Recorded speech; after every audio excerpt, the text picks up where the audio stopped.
Saya pun kata okey, jumpakan bonda. So saya jumpalah dengan dengan Kiai, dan kemudian Kiai kata, aduh bonda, 2018 kami sudah mula mencari. Ya bonda, ini begini begitu.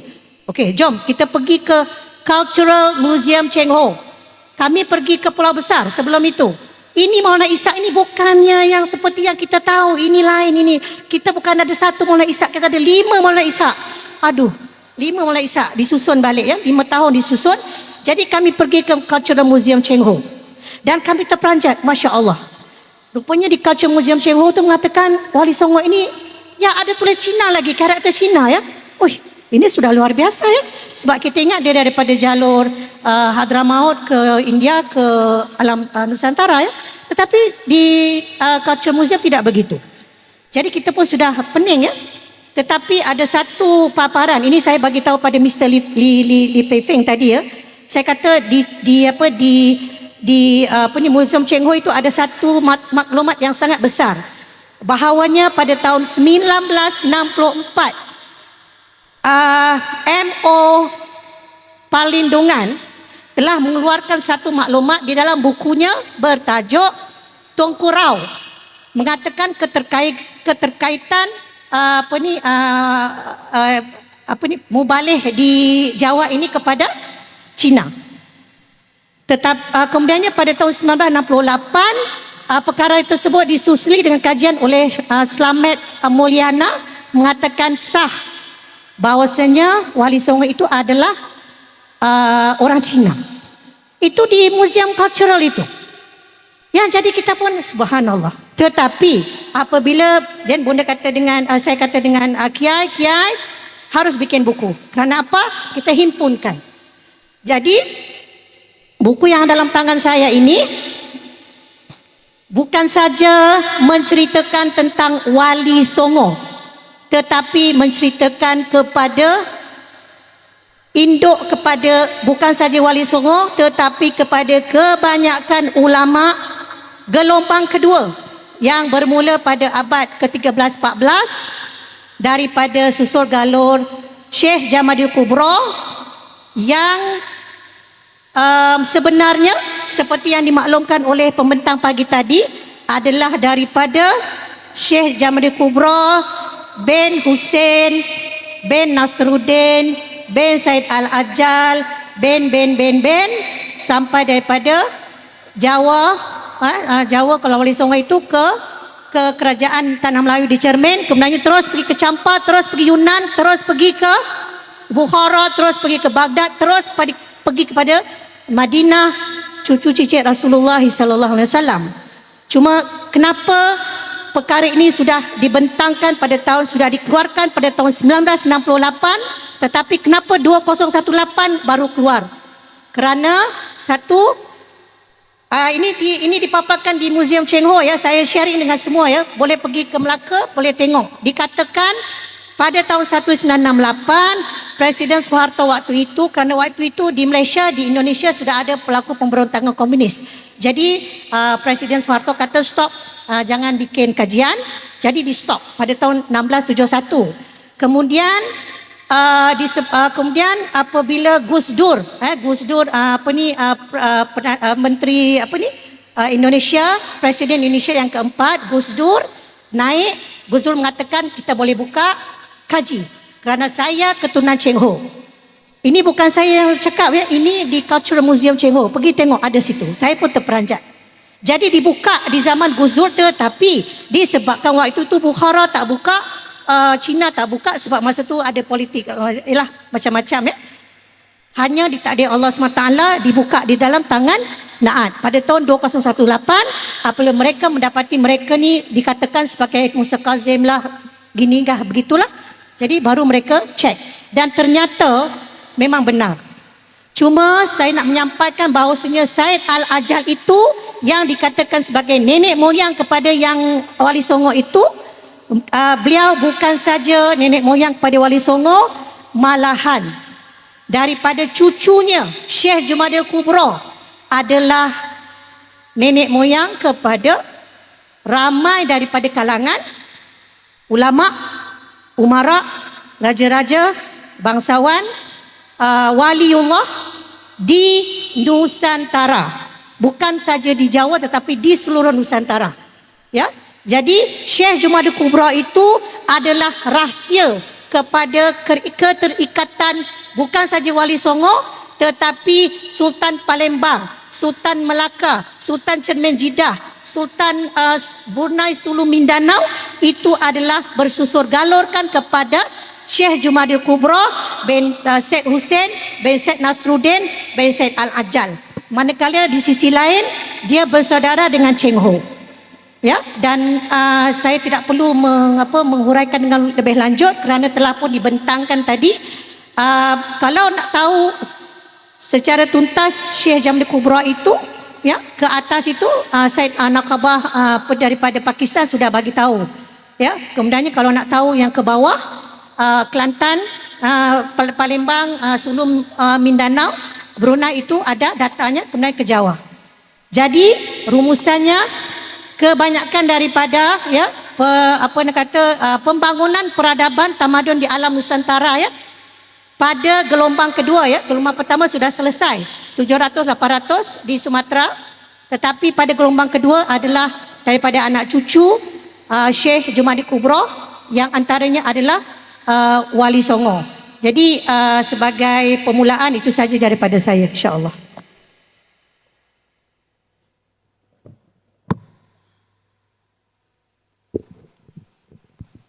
Baik, terima kasih Bunda Susana. Untuk selanjutnya saya dipersilahkan kepada Kiai Ilzamuddin untuk mengupas tuntas tentang dalam tanda kutip kontroversi Syekh Jumadil Kubra. Jadi nanti puncaknya di tokoh Syekh Jumadil Kubra. Dipersilakan Kiai. Terima kasih. Assalamualaikum warahmatullahi wabarakatuh. Langsung saja, saya beberapa bulan yang lalu sempat berkorespondensi dengan Naruzang. Beliau itu bertinggal di Najayin, Yunan, keturunan daripada Said Bayan. Said Bayan itu adalah kakek daripada Zheng He alias Cheng Ho. Jadi Mr. Lee, you must know the descendant of Zheng He. Cheng Ho bin Majiyin bin Bayan bin Nasulading bin Said Ajal Samsuddin Umar Al-Bukhari. Bahasa Arabnya ini Laksamana Cheng Ho itu bin Mahaji, ya, Mahaji bin Said Bayan. Bayan ini adalah adik daripada Hussein, kakak daripada Hussein bin Nasruddin bin Said Ajal Samsuddin Umar Al-Bukhari. Jadi berkerabat dengan Sunan Ampel bin Ibrahim bin Jumadil Kubra bin Sayyid Hussein bin Sayyid Nasruddin bin Sayyid Samsuddin Umar. Jadi mereka ketika ada ekspedisi Laksamana Cheng Ho tahun 1407 kalau 14 sekian lah datang ke Nusantara.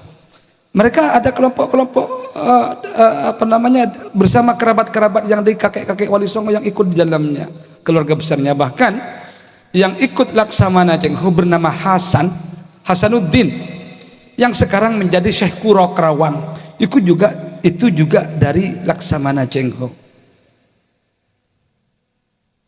Nah, bagaimana kok bisa ditemukan data seperti ini dari sisi ilmu nasab? Kalau tadi sesi pertama tadi dijelaskan dari sisi ilmu sejarah, karena sejarawan itu belum tentu bisa mengidentifikasi silsilah, beda dengan nasabah yang langsung to the point mencari nama sehingga ikut di dalamnya sejarah.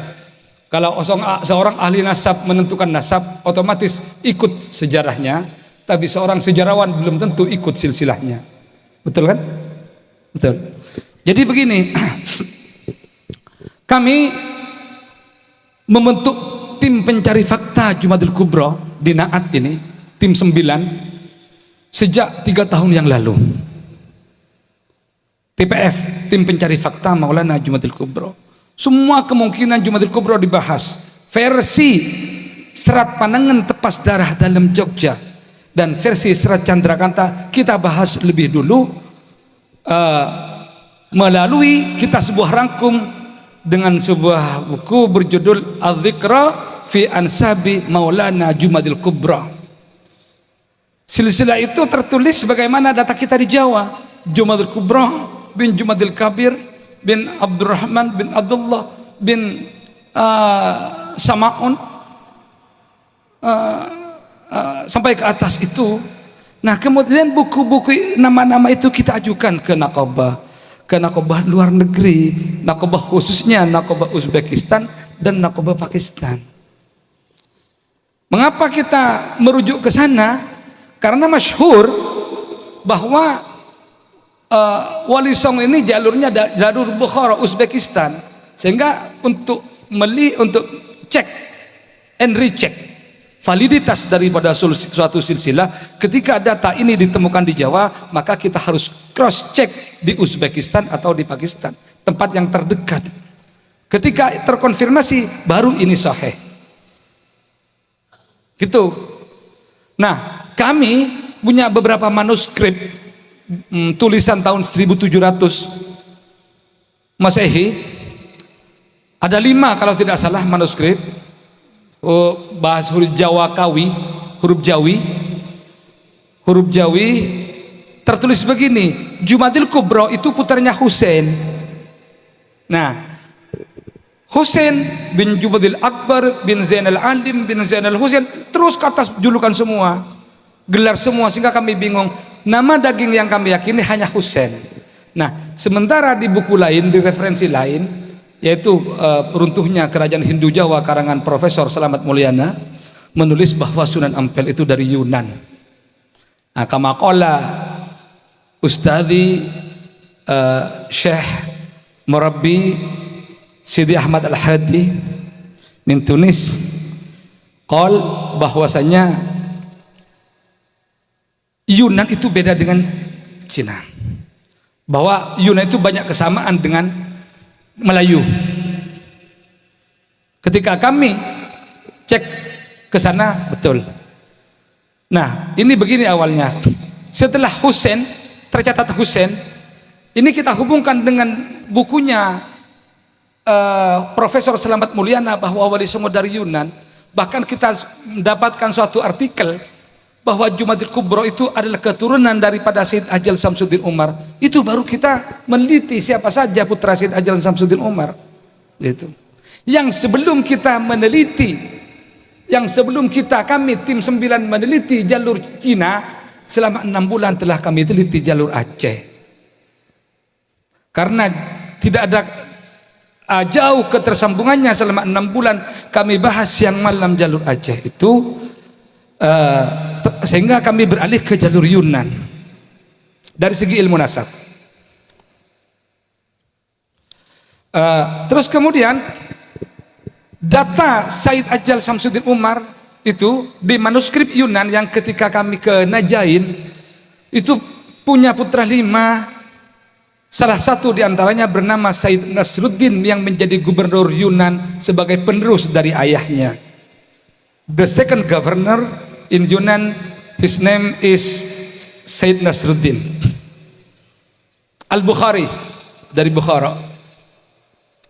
Nah, beliau ini, Said Ajal ini berdarah Bukhara, menikah dengan wanita Cina, sehingga keturunannya banyak bermata sipit. Sidi, saya yakin zuriyah Wali Songo di sini tidak ada yang bermata bulat sini. 90% bermata sipit semua, karena nggak dari garis ibunya. Coba muhasabah, kaca, buka HP-nya, oh iya mata saya sipit gitu. Dari mana? Ya dari jalur Yunan. Nah, yang kelima putra ini yang menjadi gubernur adalah Said Nasruddin. Sementara di artikel kami, kalau tidak salah, siapa? Artikelnya catatan Kohzu itu menulis bahwa Jumadil Kubro ini adalah putra daripada gubernur Yunan atau cucu daripada gubernur Yunan yang diyakini sebagai zuriyah keturunan daripada Said Ajal Samsuddin Umar Al-Bukhari. Itu referensi kita. Nah, dari data Jawa kemudian disambung dari atas, saling terkait.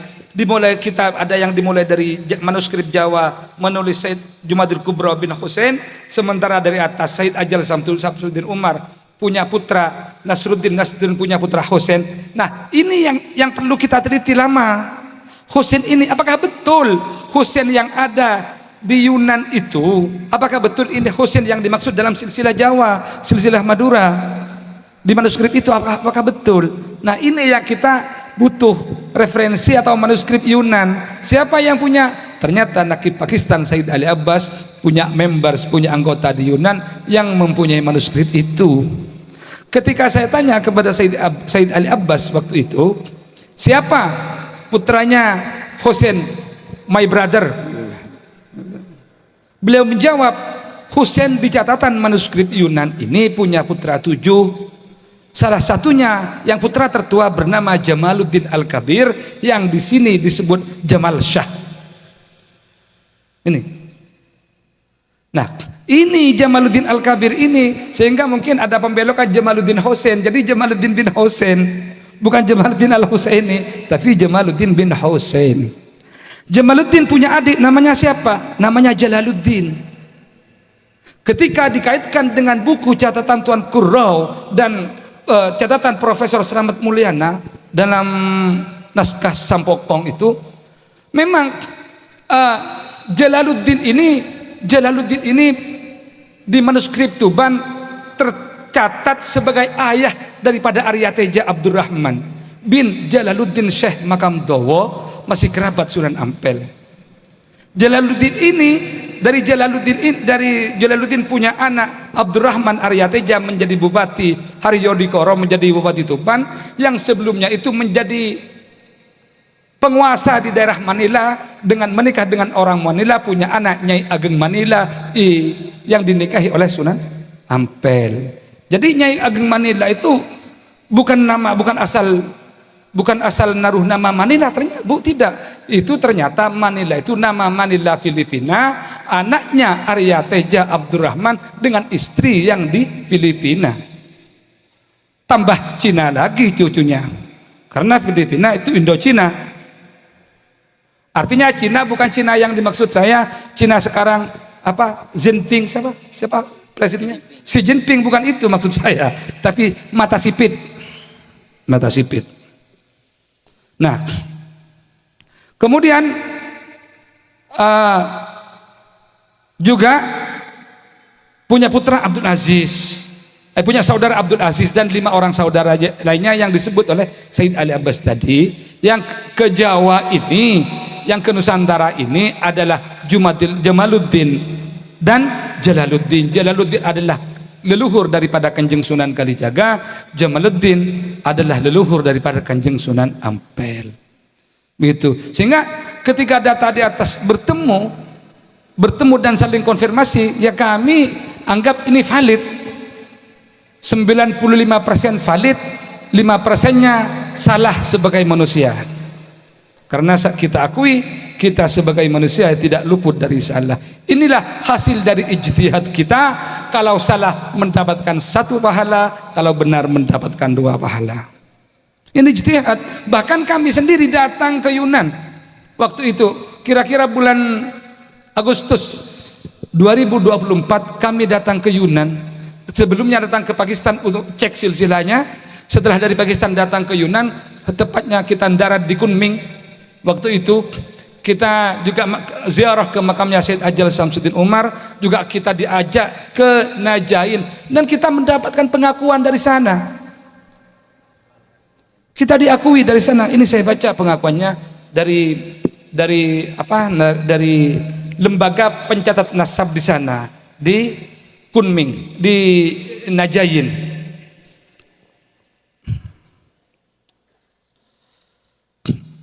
Ternyata di Najain itu masih belum ada nakobah atau lembaga pencatat nasab, hanya lembaga adat adanya.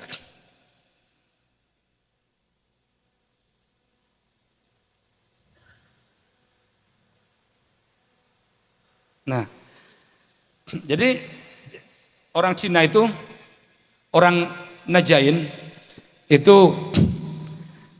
mempunyai, bisa ditampilkan, bisa ditampilkan. Ini ditampilkan ini.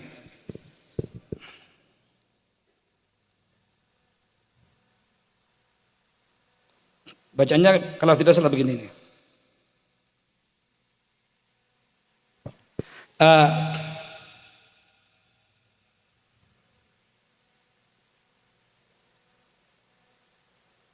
Name Nasing, ini Nasir mungkin.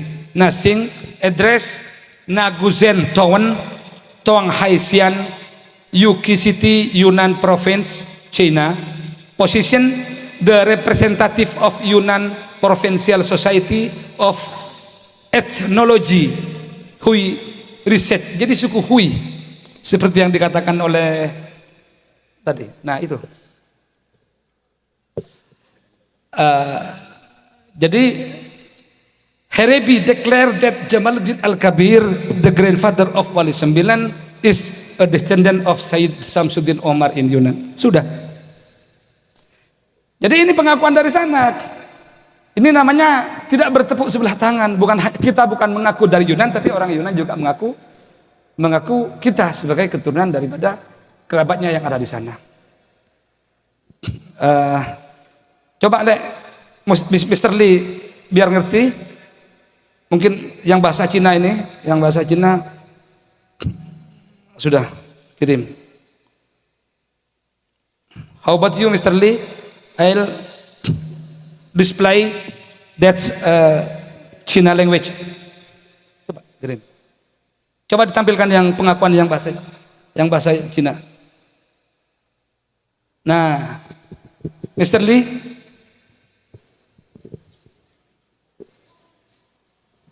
please read.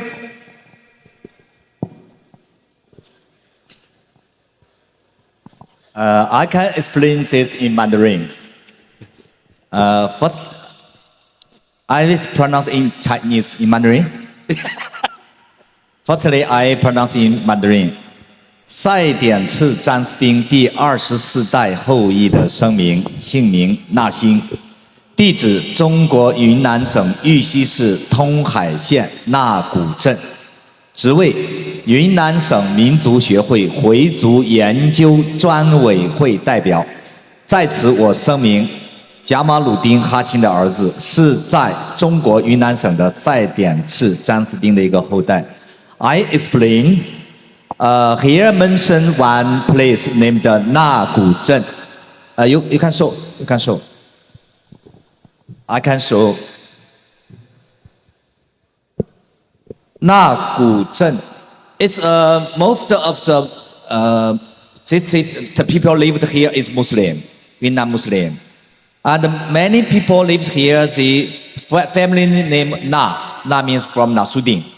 From Nasruddin. When Ming Dynasty, around 700 years before, most of the Muslims in China changed their Muslim name into Chinese name. Muhammad changed Muhammad. Na means Nasruddin. This place, Na Gu Zhen, very famous in Yunnan province, all is Muslim. And in China tradition, we research, most people live in Na Gu city. They are the family from the Chanting, family of Chanting. Yes. Thank you. Jadi inilah kronologi kita yang kita sampaikan ke Bunda Tun Suzana, dan Bunda Tun Suzana ini meminta kita untuk mengirimkan naskah-naskah primer kita, manuskrip kita, sehingga jadilah buku silsilah dan sejarah daripada Maulana Jumatul Kubro Jaddu Aulia Ittis'ah di Jawa. Terima kasih. Assalamualaikum warahmatullahi wabarakatuh. Waalaikumsalam warahmatullahi wabarakatuh. Selanjutnya, jadi ini beberapa pandangan tentang tokoh Syekh Jumatil Kubro. Jadi ada perspektif dari perjalanan sejarahnya, kemudian yang kedua perspektif tentang nama dari seorang tokoh Jumatil Kubro. Jadi ini ada tesis, antitesis. Nah, kita mencari sintesis sekarang kan ya, sintesis. Oleh sebab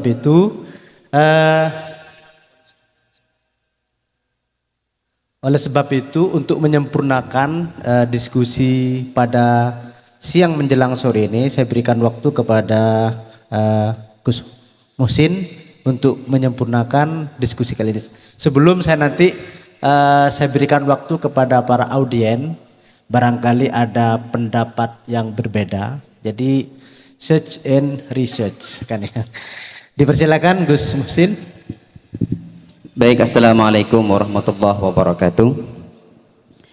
Jadi pada kesempatan kali ini kita hanya ingin memberikan penyampaian sedikit mengenai menyempurnakan apa yang sudah disampaikan oleh Kiai Ilzamuddin, bahwasanya Jumadil Kubro ini adalah leluhur daripada Wali Songo dan juga beberapa ulama yang ada di Nusantara, khususnya wilayah Patani, Malaka, Brunei dan Mindanao, Sulu dan juga Malaysia. Nah, dari Jumadil Kubro ini nanti mecah jadi dua. Jadi Wali Songo itu ada yang Al-Hasani dan ada yang Al-Husaini. Jadi yang Al-Hasani itu jalurnya adalah dari Sunan Kudus, Sunan Giri, sama Sunan Gunung Jati. Nah, beliau adalah keturunan daripada Maulana Ishaq bin Junaid yang menikah dengan Syarifah Zainab binti Jamaluddin Husin, Jumadil Kubro. Nah, sedangkan dari Said Ibrahim Asmoro, bin Jamaluddin Husin atau Jumadil Kubro, baru menurunkan generasi Wali Songo yang Al-Husaini seperti Sunan Derajat, Sunan Bonang, Sunan Ampel. Nah, itu dari tiga itu.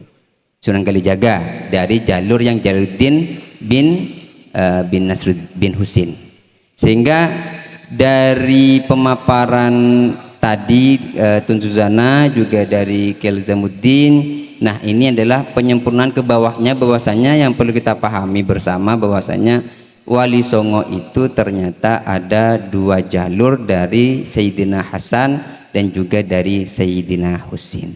Mungkin begitu Pak MC. Sekian, terima kasih. Wassalamualaikum warahmatullahi wabarakatuh. Baik, sebelum kita launching tentang dua jalur Wali Songo tadi, yang titik temunya adalah di tokoh Syekh Jumadil Kubro.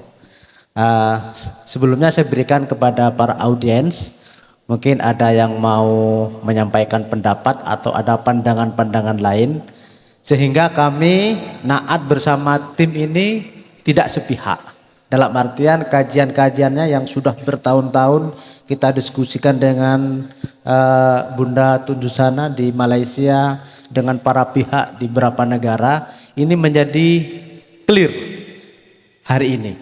Monggo dipersilakan, barangkali ada yang ingin menyampaikan. Oke, satu Prof. Kiai Hambali, kemudian yang kedua, oke, yang di belakangnya Prof. Hambali. Kita untuk season pertama 3 dulu ya, nanti berikutnya 3. Bahkan kalau perlu 3 sampai tuntas. Tapi waktu setelah ini kita ada acara daurah ilmiah kan ya.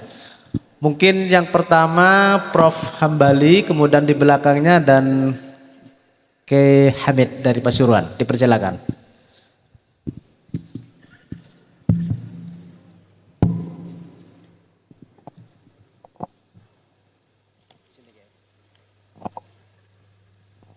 Bismillahirrahmanirrahim. Assalamualaikum warahmatullahi wabarakatuh. Saya hanya usul saja. Perjalanan Naat ini sudah lama, khususnya mulai tahun 2020. Oleh karena itu, karena sudah clear jalur Wali Songo itu Al-Hasani dan Al-Husaini, dan sekarang adalah sudah muktamar pertama, kami mohon Naat secara institusional isbat. Jadi nasab ke atas sudah tidak diseminarkan lagi, tapi sudah isbat dari Naat secara institusional. Mohon, ini hanya sekedar usul. Sehingga nanti zuriyah itu sudah tidak apa iki. Perkara ada yang tidak sama, itu tidak sesuai dengan isbat ya. Nafsi-nafsi, yang penting institusi kita merupakan organisasi yang besar, nasional, dan saya menyebut bahwa Naat ini adalah organisasi saudara yang terbesar di dunia. Jadi organisasi internasional persaudaraan terbesar di dunia, dulur kabeh. Mohon maaf, itu saya hanya sebatas usul bahwa sekali lagi silsilah Wali Songo ke atas isbat institusional. Assalamualaikum warahmatullahi wabarakatuh. Waalaikumsalam warahmatullahi wabarakatuh. Ini usulan dari Prof. Kiai Hambali. Jadi nanti untuk ketua umum terpilih nanti ya, ini bagaimana sudah bisa menetapkan bagaimana nasab yang ke atas dan yang ke bawah. Persoalan nanti ada yang berbeda itu wajar. Langsung dijawab aja. Oke, dipersilakan. Sebenarnya sudah lama Naat itu mengisbat. Jadi sebenarnya begini, aturan anggaran dasar Naat itu mengeluarkan syahadah yang bersangkutan kita hanya sampai kepada Wali Songo. Karena Naat ini nakobah Wali Songo. Nah, adapun Wali Songo ke atas itu adalah isbat atau dikeluarkan oleh nakobah ahlul balad atau yang mendekat ahlul balad. Karena Jumadil Kubro ini dari Bukhara, maka yang mengisbat mestinya nakobah Turkistan atau Pakistan, karena yang dekat itu sebagai nakobah ahlul balad. Yang alhamdulillah 3 bulan yang lalu nasab Maulana Jumadil Kubro telah dikeluarkan syahadahnya oleh nakobah Ashraf Pakistan. Dan tahun 2018-2019 yang lalu nasab daripada Maulana Ishaq bin Junaid telah dikeluarkan syahadahnya oleh Naqabah Ashraf Maroko. Terima kasih. Baik, terima kasih. Untuk selanjutnya karena waktu ini dulu ya, yang belakang barusan. Kita terdesak oleh waktu, setelah ini ada acara lagi. Assalamualaikum warahmatullahi wabarakatuh. Ini yang kami tanyakan mungkin singkat mungkin. Apakah nisan itu bisa untuk menjadi penunjang manuskrip? Terus apakah antara nisan bapak dan anak ini bisa menjadi binnya? Kalau nisannya anaknya ini sama dengan bapaknya, apakah bisa sambung gitu? Mungkin itu yang kami tanyakan. Mungkin ada istilahnya apa, keterangan tentang masalah nisan. Nisan ini bisa menjadi isbat juga, apakah bisa apa tidak gitu. Mungkin cukup sekian. Assalamualaikum warahmatullahi wabarakatuh. Waalaikumsalam warahmatullahi wabarakatuh. Sebelum dijawab, Ki Hamid dulu. Dipersilakan.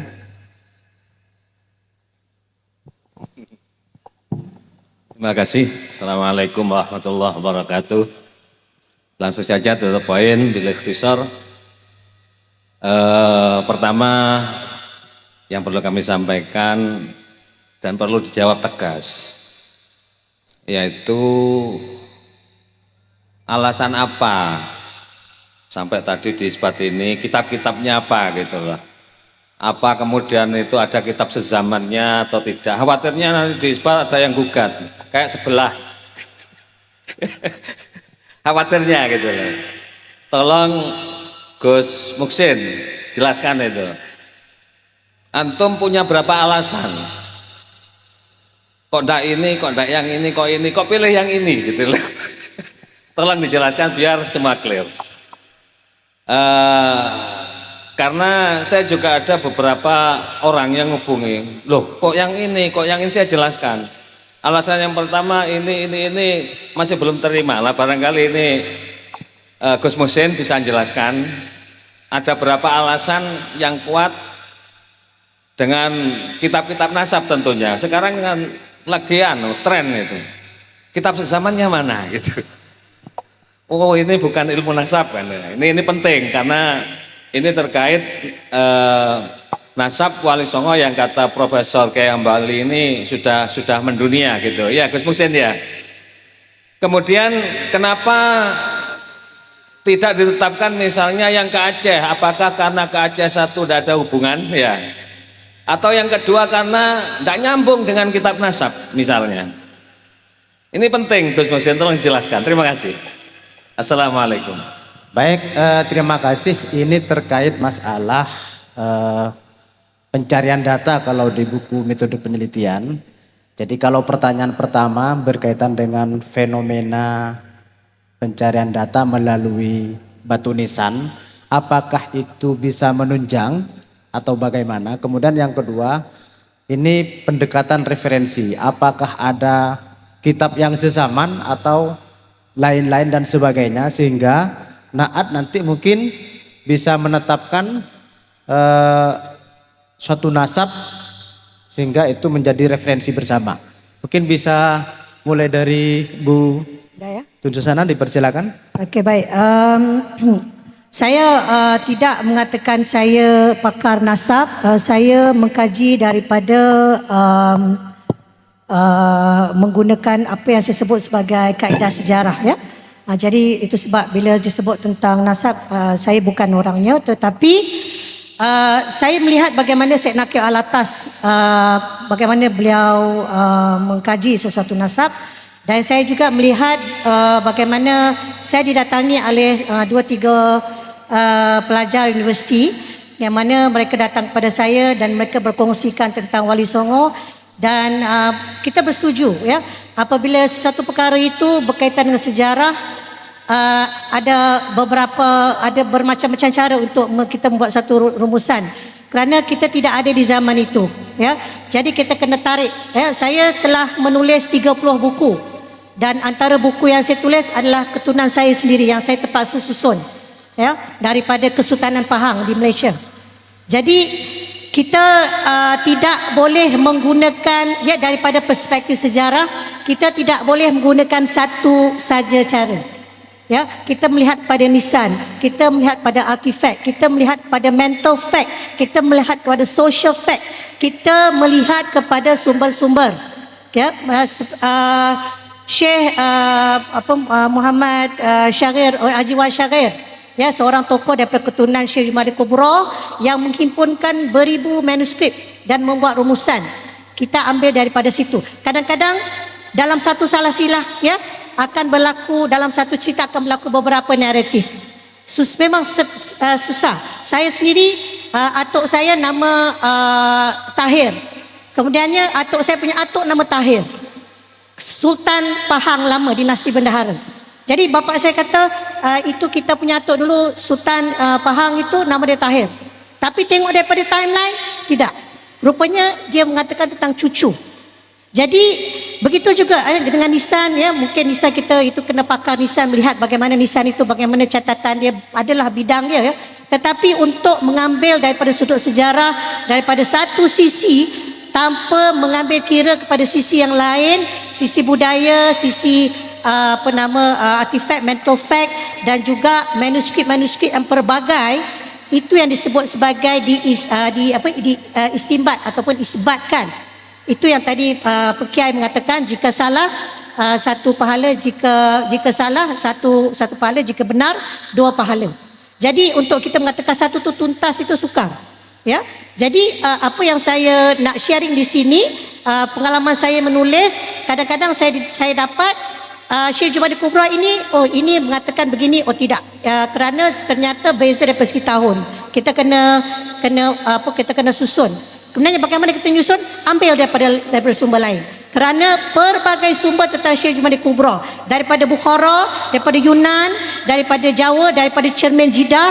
Cermin Jeddah ni satu kerajaan Kesultanan Islam lama yang merupakan kesultanan yang melahirkan keluarga Syekh Jumaidi Kubra, tetapi dimusnahkan pada tahun 1419. sebenarnya baru dibantu oleh Majapahit datang untuk mendukung, membantu Kesultanan itu. Sebenarnya mereka berhasil menjadi raja di Champa, sebenarnya raja-raja di Kelantan dan Patani. Tetapi satu ketika memang hancur. Ya, jadi kita kena ambil silsilah ini semua, kena ambil semua ni dan kita kena nyusun, bukan senang. Bukan senang. Jadi bila kita dapat satu naratif, kita mengambil pula bagaimana. Macam contoh Kiai bikin. Okey, ini naratifnya. Kemudian rupanya disambut oleh Yunan, disambut oleh Jawa, disambut pula oleh Kelantan, disambut oleh Champa. Jadi kita mendapat satu rumusan. Kita tidak mengatakan itu muktamad, tetapi sangat kita kata menghampiri kebenaran. Sehingga kan kalau ada orang datang mengatakan, oh ini salah, kenapa kamu kata salah? Kerana kami dapat bukti baru. Nah kita tengok, oh ya, ini bukti baru. Jadi kita terpaksa ubah. Tetapi kata Syekh Haji Wan Syagir, apa yang di dalam tangan kita, sebaik mungkin kita cari dalam tangan kita, kita buatlah rumusan berdasarkan kepada apa yang dalam tangan kita, supaya mudah-mudahan ia menghampiri kebenaran. Jadi itu daripada perspektif sejarah, baik lisan, baik salah silah, baik baik sejarah, kita kena himpunkan dan baru dibikin satu naratif. Itu daripada perspektif sejarah, tetapi daripada perspektif nasab, mohon maaf saya bukan orang ni. Wallahu alam. Baik, terima kasih. Jadi mungkin yang terakhir, fenomena yang menarik adalah, jadi akhir-akhir ini memang muncul seorang peneliti untuk mengetahui nasab menggunakan pendekatan batu nisan. Jadi bagaimana dalam hal ini Naat mungkin menyikapi fenomena tersebut, apakah ini bisa menjadi sebuah rujukan sehingga nanti bisa ditetapkan. Kemudian yang kedua adalah pendekatan referensi. Kalau referensi ini bagaimana modelnya, apakah bisa melihat dari perspektif sezaman dan sebagainya. Mungkin itu yang bisa saya tangkap dari kedua penanya tadi. Selanjutnya saya berikan kepada Gus Muhsin untuk yang pertama. Silakan. Untuk batu nisan itu bisa dijadikan alat bukti sebagai isbat nasab, tapi hanya versi pendek. Jadi dalam nisan itu ada contoh Muhsin bin Abdus Salam, dah gitu aja. Lalu menyebutkan marganya apa, Al-Hasani atau Al-Idrisi Al-Hasani, sudah cukup. Nah untuk mengetahui, oh berarti ini Muhsin ini anaknya Abdus Salam, oh ini keluarga dari Al-Idrisi, oh ini dari Al-Hasani, hanya begitu saja. Nah untuk mengetahui apakah ini jalur Al-Idrisi dari mana, pada dari Maulana Muhammad, apa Maulana Umar, apa Maulana Ali, kan begitu, maka nanti harus merujuk kepada kitab nasab, merujuk kepada makhtutat manuskrip di keluarga itu. Nah jadi kalau berkaitan tentang makam, maka makam bisa sebagai rujukan hanya versi pendek. Seperti dalam kitab Usulul Ilmil Ansab karangannya Haidar Al-Hashimi di Mekah. Beliau menolak dinasti Masya Allah At-Tabari sebagai keluarga Al-Husaini. Kenapa? Karena di nisan-nisan leluhur mereka tidak mensematkan gelar keluarga Al-Husaini, hanya ini bin ini gitu aja. Sehingga kalau pertanyaannya apakah bisa batu nisan sebagai alat bukti untuk mengisbat nasab, bisa, tapi hanya versi pendek, karena itu bagian dari alat pendukung, bahasa kita alat pendukung. Namun kalau kita merujuk kepada isbat nasab, maka ada kaidahnya 4 itu, ya catatan dari ahli nasab, atau ada pengakuan dari keluarganya atau ahlu belatnya, mengaku dari bapak ke anak, anak ke bapak. Sebagaimana di dalam Serat Wali Sana kan dijelaskan kenapa kita Naat mencatat Maulana Ainul Yakin itu bin Ibrahim bin Maulana Yakub bin Maulana Ishaq, karena memang Maulana Ishaq di Malaka mengakui Maulana Ainul Yakin adalah cucu beliau dari wali lanang atau Yakub wali lanang. Sehingga ini dalam kaidah nasab adalah iqraru abin bi ibnin, pengakuan anak ke bapak atau bapak ke anak seperti itu. Nah, begitu itu tentang mengenai patok nisan sebagai rujukan mengisbat nasab. Dalam ilmu nasab adalah korena. Yang kedua, tadi mengenai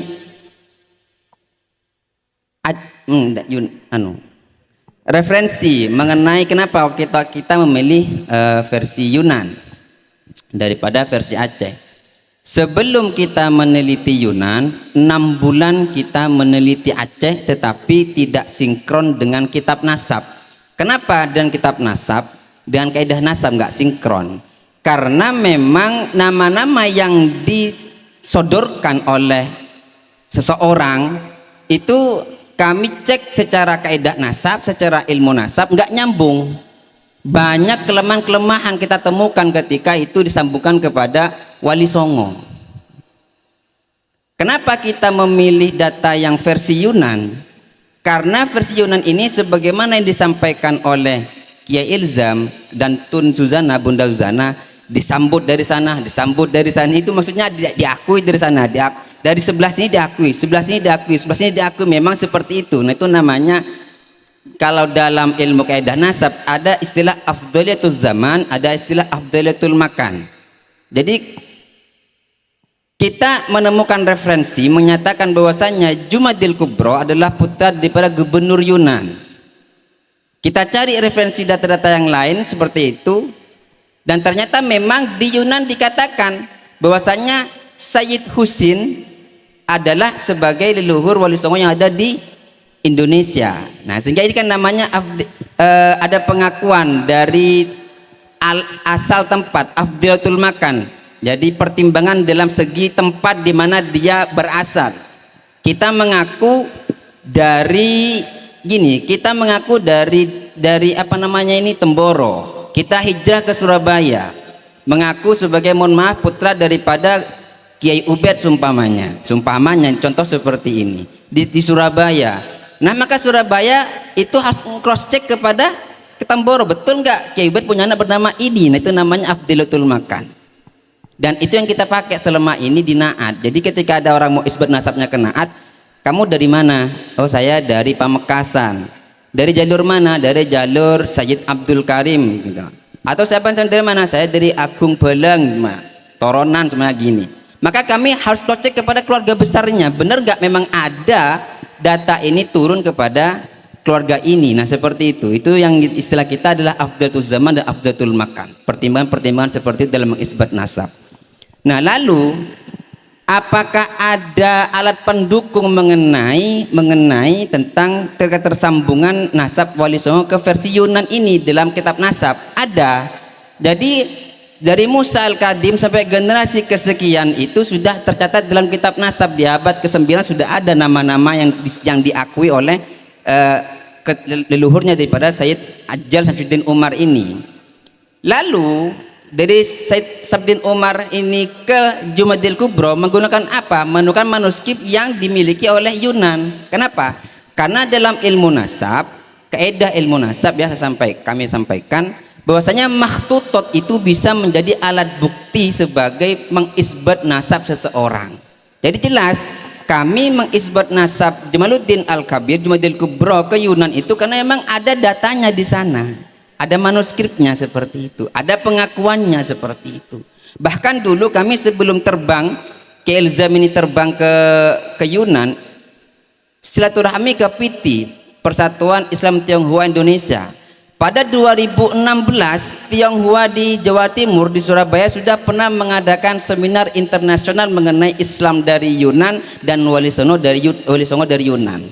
Bahkan saat itu pemerintah Yunan sempat mengatakan kepada keluarga besar PITI di Jawa Timur, pemerintah Yunan itu menyayangkan kenapa Wali Songo itu kok dinisbatkan ke Yaman, padahal itu leluhurnya dari sini. Itu ketua Persatuan Islam Tionghoa Surabaya yang menyatakan seperti itu kepada Ilzam. Betul Kezam? Betul. Artinya bagaimana di Yunan sana sebenarnya sudah ada data itu, memang sudah tahu, sudah masyhur di sana bahwasanya di Surabaya Wali Songo itu adalah ketuaan daripada Yunan. Kenapa kok dibelokkan ke Yaman? Itu pernyataan daripada pemerintah Yunan saat itu kepada ketua Persatuan Islam Tionghoa Persaudaraan Islam Tionghoa Indonesia Jawa Timur. Seperti itu. Terima kasih. Baik, terima kasih. Selanjutnya mungkin ke Ilzam mau menambahkan? Cukup. Bapak Ibu sekalian yang saya hormati, kita sepakati berakhir pada jam 15.00. Ini masih ada waktu. Oke, Maaf, masih ada pertanyaan sedikit kemarin itu dari DPC Probolinggo menanyakan tentang Maulana Ishak dan Maulana Ibrahim sebagai menantu dari yang menikah dengan Syarifah Rodiah. Di bukunya Bunda Suzana sudah dijelaskan secara detail, hanya karena waktu tidak mendukung, akhirnya Bunda Suzana singkat-singkat menjelaskan tentang siapa itu Maulana Ishak, siapa itu Syarif Ibrahim. Nah di sini di bukunya Maulana Syarif Ibrahim itu yang dikenal dengan Maulana Ishak Malaka itu adalah menikah dengan Syarifah Rodiah, putra daripada Syekh Yusuf Siddiq. Jadi Syekh Yusuf Siddiq itu bukan Maulana Ishak, orang lain. Yusuf Siddiq itu adalah guru daripada Syarif Ibrahim dan Ismail. Jadi Sultanul Arifin dan Maulana Ibrahim ya di Malaka yang kita kenal dengan Maulana Ishak itu saudara, sama-sama menantu daripada Syekh Yusuf Siddiq, seperti itu. Cuman slide-nya nggak bisa ditampilkan karena memang faktor waktu nggak mendukung. Sebentar lagi nanti ada Syarif Ahmad Al-Hadi yang akan daurah, yang nanti pengen tahu mengenai tentang sejarah ya DPC Probolinggo wajib beli bukunya Tun Suzana biar paham. Nanti ketika orang-orang Probolinggo tanya perbedaan antara Syekh Yusuf Siddiq, Maulana Ishak, Maulana Sultan Arifin itu biar paham. Terima kasih. Bunda kalau mau beli bagaimana, ini banyak yang mau beli Bunda bukunya Bunda. Habis? Oh habis. Oh nanti pre-order, nanti tinggal jenengan semuanya pesan ke DPC masing-masing. Habis Bunda. Alamak.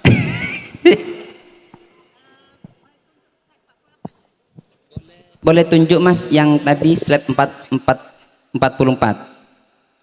Dikit 1 menit lagi. Oke, silakan.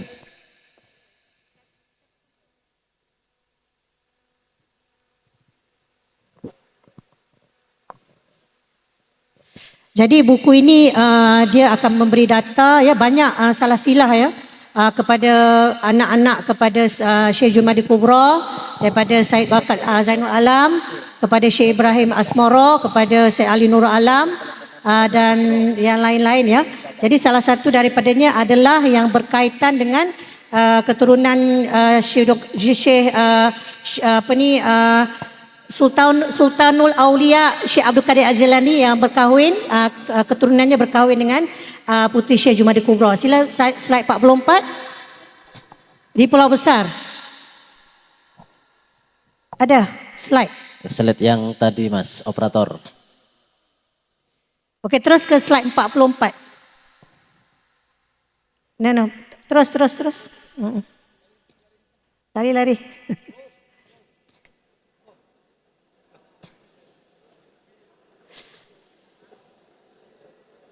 Sudah berlaku pernikahan di antara keturunan Sayyidina Hasan dengan Sayyidina Husin di Melaka ya. Jadi ini Syarif Mu'ni Syekh Abdul Qadir Jilani, terus ke bawah Pemenang Al-Isa Al-Qadri Al-Hasani. Kalau menurut kepada Naqabah Asyar Maroko, beliau adalah abang kepada Syekh Ismail, itu di hujung itu Syekh Ismail Pulau Besar, berkahwin dengan Syarifah Siti Maimunah, putri kepada Syekh Yusuf As-Siddiq. Bila saya tanya kepada Naat, kenal tak Syekh Yusuf As-Siddiq, setakat ini belum terdata ya. Jadi Maulana Ishak ini adalah berkahwin dengan Syarifah Roziah, anak anda Syekh Yusuf. Kemudian Syekh Ismail, adinda kepada Maulana Ishak, berkahwin dengan Syarifah Siti Maimunah. Terus satu lagi silsilah ke bawah. Satu lagi ke bawah. Ke bawah lagi, operator. Di bawahnya lagi. Okey. Jadi ini Syekh Jamilah Kubra anak-anaknya Siti Zainab berkahwin dengan Maulana Ishak. Ya, ini anak-anak putra-putranya. Salah satunya adalah Syekh Yaakob, wali lanang ya. Wali lanang Sunan Giri, betul ya Pak Kiai? Kemudiannya ini Syekh Ishak Syarif Saidiatullah Sunan Gunung Jati. Tetapi ini bukan Sunan Gunung Jati yang kami di Malaysia. Sunan Gunung Jati di Malaysia itu yang Fathahilah itu daripada Syekh Ali Nurul Alam, anak anda kepada Syekh Jamil Kubra yang lain. Yang ini daripada Al-Hasani dan dia adalah mertua kepada Syarif Sunan Gunung Jati II itu. Jadi ini adalah Maulana Ishak ini makamnya dengan Syekh Ismail Pulau Besar, dua-dua ada di Pulau Besar. Jadi itu saja mau dikongsikan. Wallahu alam.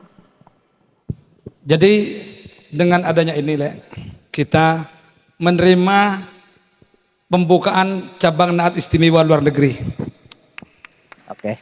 Ke depan bagi saudara-saudara yang ada di Malaysia silahkan membuka cabang Naat luar biasa. Di Filipina silahkan dibuka cabang Naat yang berinduk kepada Naat di Indonesia, sehingga kita akan berbagi informasi tentang silsilah daripada Maulana Jumatul Kubra. Terima kasih. Baik para kiai hadirin rahimakumullah. Jadi inilah hasil penelitian kolaboratif yang dilakukan oleh Naat dengan datang ke beberapa negara, diantaranya adalah Pakistan, kemudian Malaysia, kemudian Cina, kemudian Maroko, kemudian lain-lain. Jadi oleh sebab itu ini hari bedah buku dan launching sejarah sosok seorang Syekh Jumadil Kubro oleh Naat hari ini tuntas dibahas. Dan insya Allah untuk mendapatkan semua informasi ini sudah tertuang dalam bukunya Bunda Tun Susana. Insya Allah kalau misalnya peserta butuh buku tersebut nanti bisa kita dapatkan informasi di DPC Naat seluruh Indonesia dan di beberapa negara. Bunda sudah memberikan izin ke Naat untuk mentranslasi ke bahasa Indonesia. Oke. Nanti kalau memang banyak yang minat bisa daftar ke Naat Bunda ya, dan kita alih bahasakan ke bahasa Indonesia. Baik, terima kasih. Mungkin itu acara ini siang menjelang sore. Saya atas nama pemandu acara pada kesempatan kali ini apabila ada hal-hal yang kurang berkenan, terima kasih. Kita akhiri. Wallahul muwaffiq ila aqwamit thoriq. Assalamualaikum warahmatullahi wabarakatuh. Baik, untuk selanjutnya kita mengikuti daurah ilmiah yang akan dipandu langsung oleh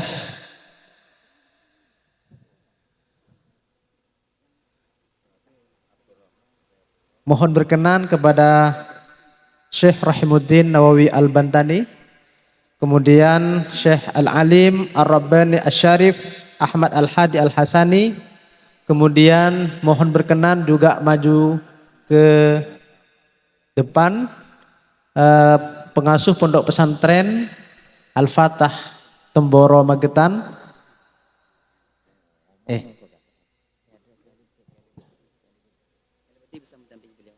Dan juga mohon berkenan kepada Kiai Ali Badri untuk menempati tempat yang sudah kita siapkan. Dipersilahkan kepada para kiai, para syekh untuk menempati tempat yang sudah kami siapkan.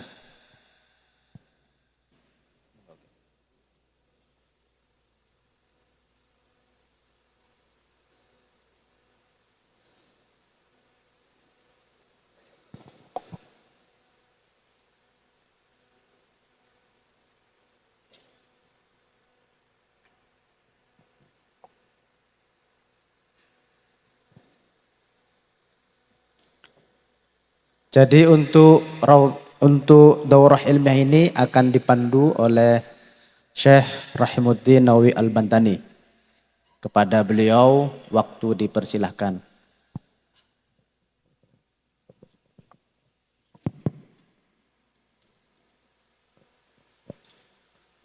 Bismillahirrahmanirrahim. Assalamualaikum warahmatullahi wabarakatuh.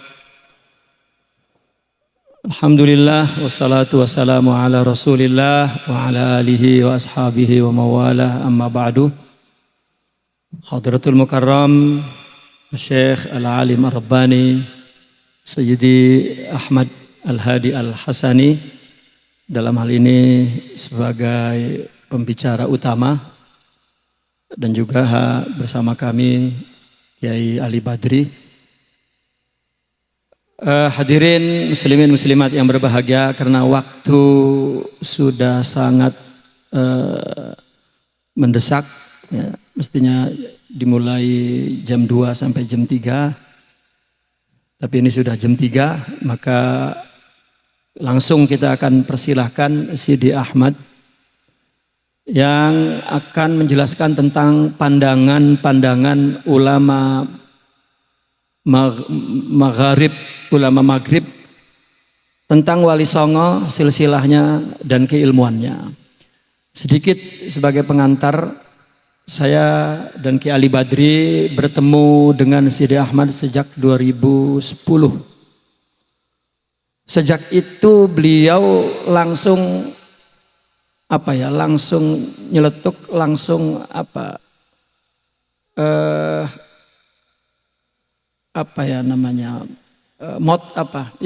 nyeletuk lah. Antum itu Wali Songo dari Maghrib, bukan dari Yaman. Dan ketika itu kami dengan Ki Ali Badri sedang ngangkat Azmat Khan. Ya, mungkin ini sudah selesai, sudah tamat, buku ini sudah tamat, ya. Kami bersama Ki Ali Badri membawa Azmat Khan ke seluruh Nusantara dan menyambungkan saudara. Dan rupanya referensinya sama, Samsul Zohira. Tetapi 2010 ketemu beliau, terus beliau mengatakan begitu, Al-Jilani. Gitu. Saya waktu itu dan Ki Ali Badri nggak mau dengar, gitu. Baru setelah berapa tahun sudah, 2010 sampai sekarang ini. Kayaknya semuanya, se-Nusantara nggak mau ngedenger. Dan 2014 kami bertemu juga beliau dengan Syekh Fadil Al-Jilani. Beliau selalu menghadiahkan kitab kepada Al-Fakir selama di Mesir, hadiah li Rahimuddin Al-Hasani wal-Husaini Al-Jilani. Saya kritik, saya bukan Al-Jilani, saya Azmat Khan, gitu. Ya itu 2009, 10, 11, 12, 14 sampai bertemu dengan Naat, menunjukkan manuskrip primer dan pertama yang saya ingat adalah Sidi Ahmad. Terus saya hubungi beliau. Ya beliau hanya bilang, kamu gak mau dengar apa kata saya 15 tahun yang lalu. Gitu. Dan sekarang kita minta beliau, persaksian beliau, sepengetahuan beliau tentang Wali Songo, ya, pandangan ulama Maghrib. Insya Allah beliau akan mengutarakan dengan bahasa campur-campur, ya, Arab dan Melayu. Jika nanti ada Arabnya, ya meskipun sebagian besar mungkin paham, tapi tetap Ki Ali Badri kita minta untuk menerjemahkan. Falyatafaddal ya Sidi. Ashkura.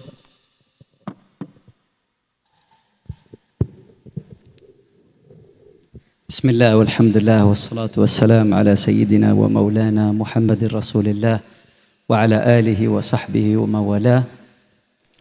Assalamualaikum warahmatullahi taala wabarakatuh.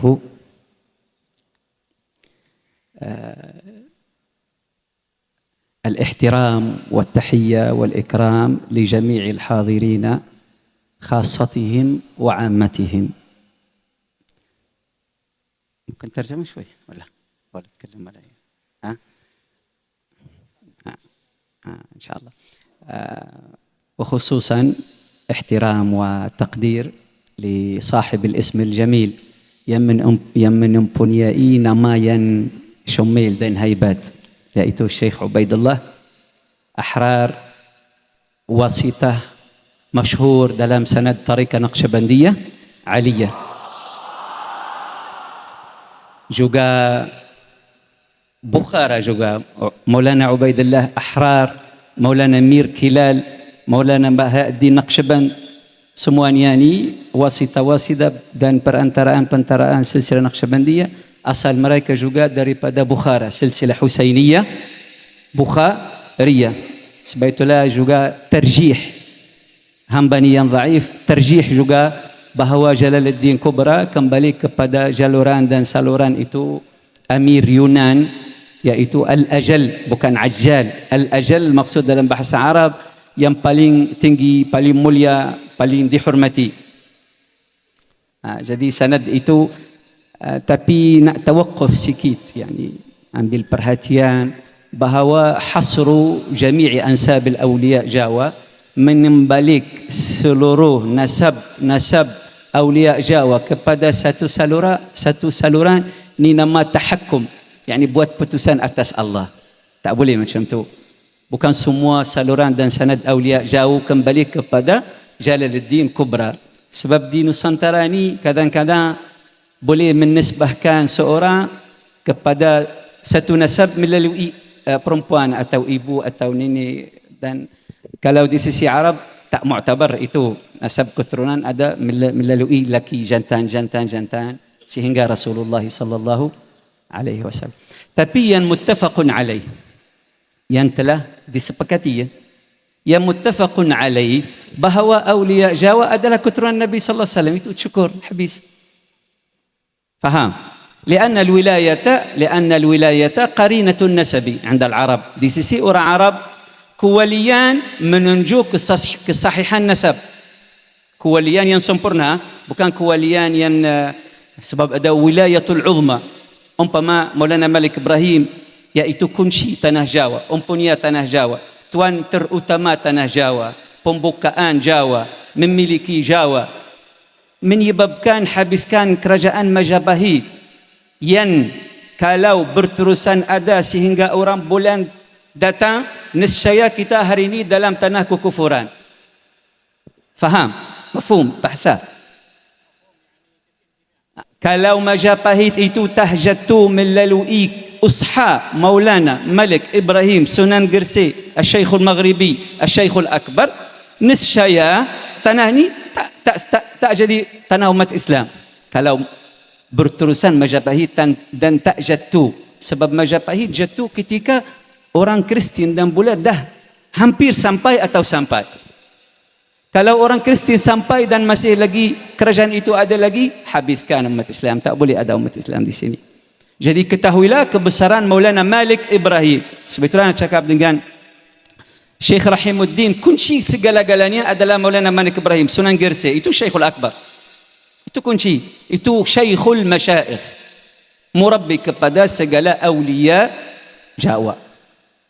Dan masyhur dalam lidah orang Jawa dengan gelaran Al-Syekhul Maghribi. Itu bukan kebetulan, tak sudfah, maklum, laisat sudfah. Masalah berselisihan dalam nasab. Yani nak buat muqaddimah sikit sebelum menampaikan pendapat orang Maghrib. Mungkin.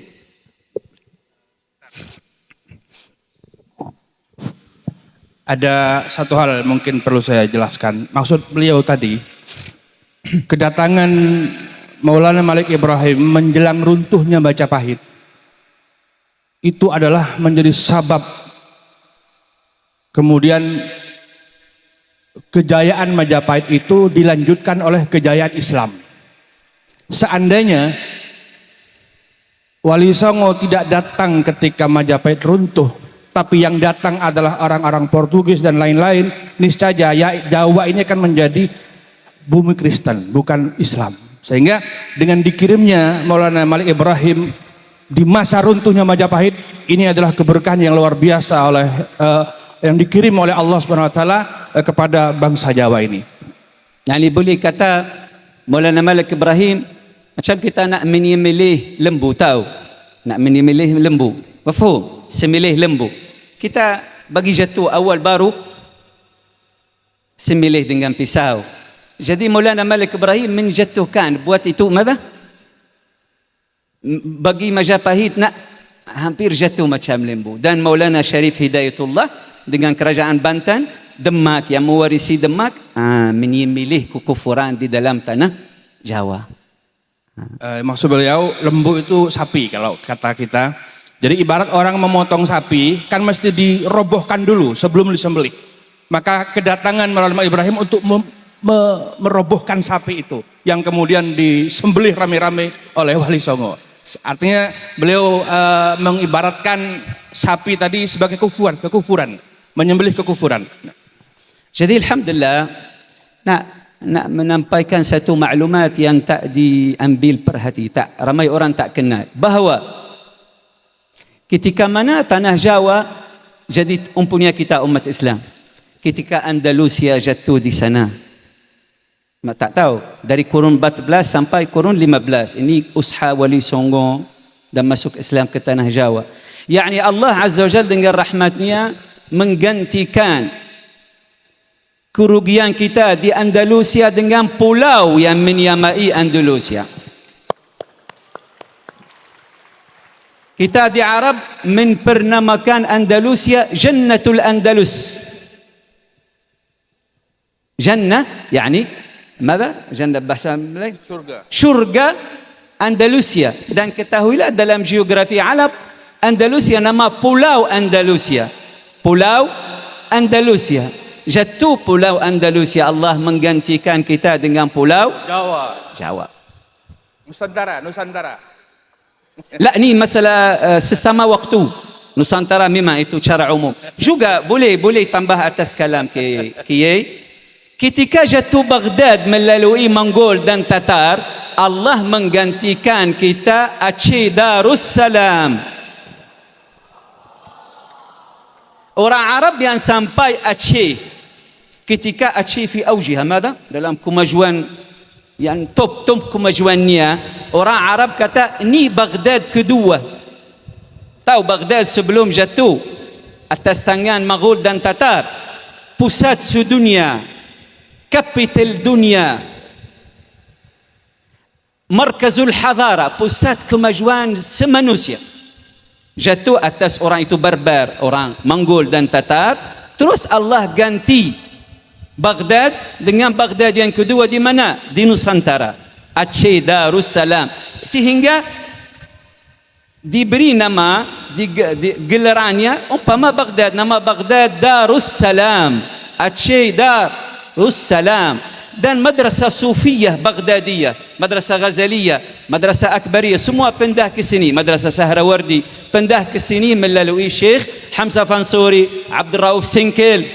Selepas itu berterusan sampai saluran Sufi Irfaniyah, sampai Syekh Arsyad Banjari, Muhammad Nafis, Syekh Makassar, Syekh Abdullah Bugis, Syekh Dawud Fatani, Syekh Arsyad Banjari. Ini semua madrasah tasawuf yang sumbernya Aceh, yang mewarisi Baghdad. Yani maksud daripada kalam saya, ketahuilah kurniaan Allah atas kamu wahai orang Jawa. Walaupun Islam orang Jawa lambat.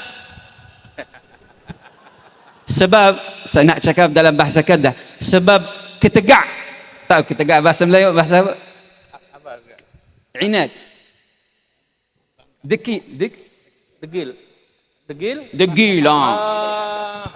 Mokong kata orang Jawa.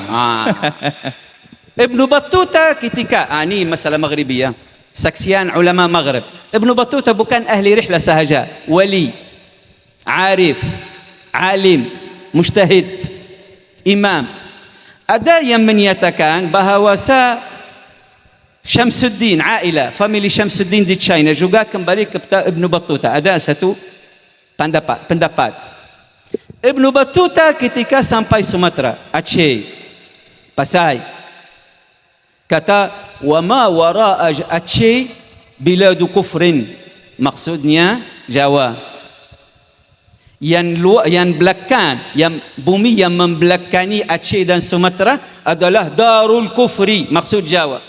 Yani Majapahit dan kerajaan Sunda Hindus, Darul Kufur.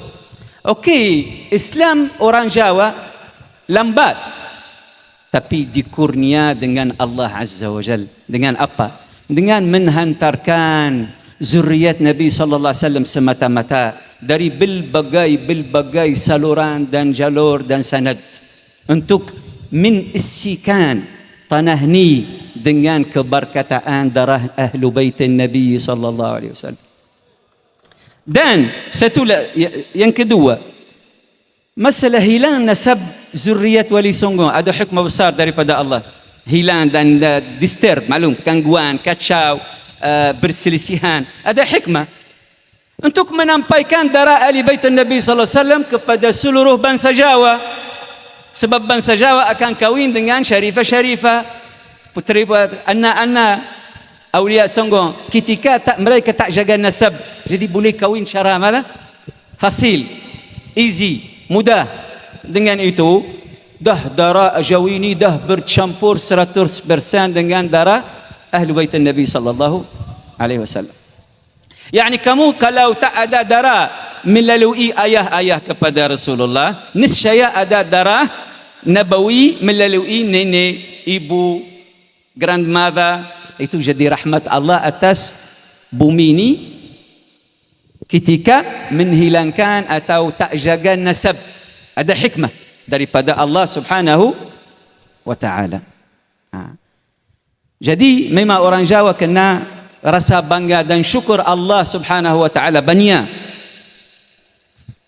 Sebab datang Islam kepada Aceh melalui orang meniaga, tajir, tujar Arab. Tak ada orang masyhur yang dengan nasab nabawi yang sampai kepada masa Islam Melayu dulu, sebab Melayu dengan Jawa, Sumatera dan alam Melayu. Tak. Semua orang meniaga, orang bisnes, orang dari Yunan, orang dari itu. Tapi Jawa memang tak ada syak bahawa yang membawa agama Allah kepada orang sini adalah orang pilihan Allah khusus, awliya besar.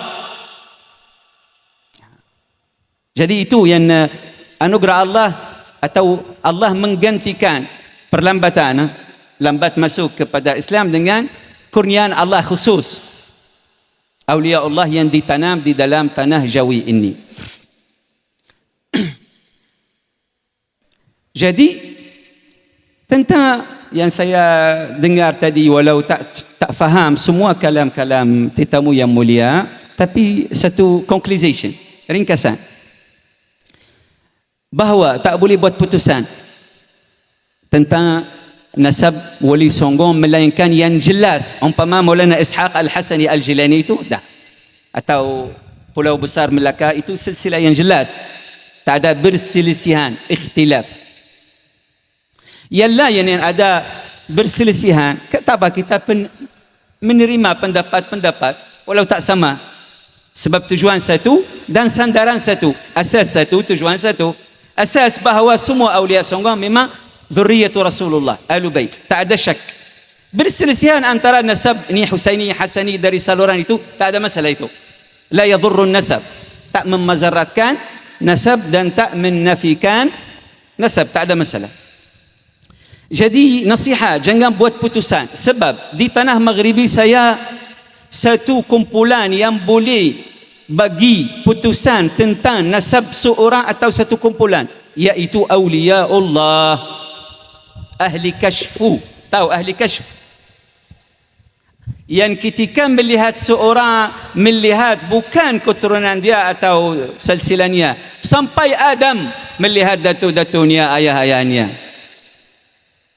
Sabda Waliullah As-Sufi Suhail bin Abdullah At-Tusturi, seorang tabi'in besar, boleh jumpa namanya dalam Ihya Ulumuddin, kutub-kutub sufi. Sahl bin Abdullah At-Tusturi kata radhiyallahu ta'ala anhu, wallahi inni la a'lamu muridiyya min yawmi alastu bi rabbikum wa taqallubahum fi aslabir rijal wa istiqrarihim fil jannati aw an-nar wa a'lamu man kana yawma idhin an yamini wa man kana an yasari.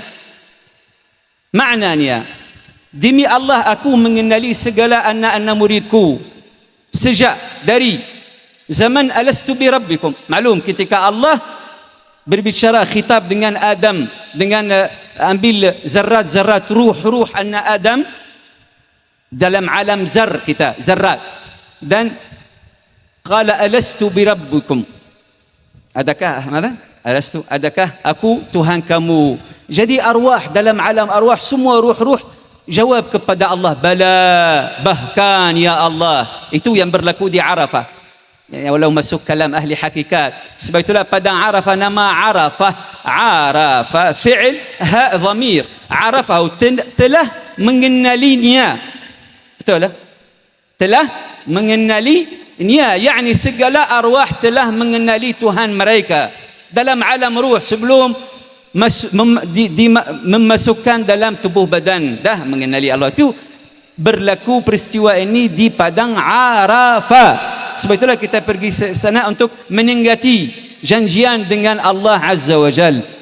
Jadi waliullah ni kata, saya mengenali seluruh anak-anak murid aku ketika Allah ambil janjian daripada arwah. Selepas itu berubah-ubah arwah tersebut dalam tulang sulbi dan rahim-rahim sehingga mereka dilahirkan. Dan wallahi, demi Allah, aku mengenali siapa duduk sebelah kanan saya dan siapakah yang duduk sebelah kiri saya. Ini di alam arwah sebelum ada. Jadi tradisi di Maroko, tak ada orang berani kata aku syarif atau sayyid, melainkan dengan penaksian atau saksian. Penaksian atau saksian? Persaksian awliya Allah. Sebab ahlun nasab yadkhulu fihim ghairuhum. Ahli nasab boleh yadkhul, masuk di kalangan mereka yang bukan daripada kalangan mereka melalui bania pendakwaan, tipu.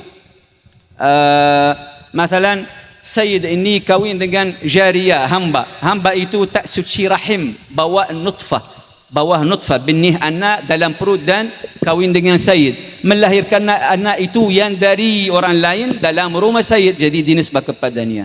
Mungkin anak itu akan melahirkan 100 kabilah.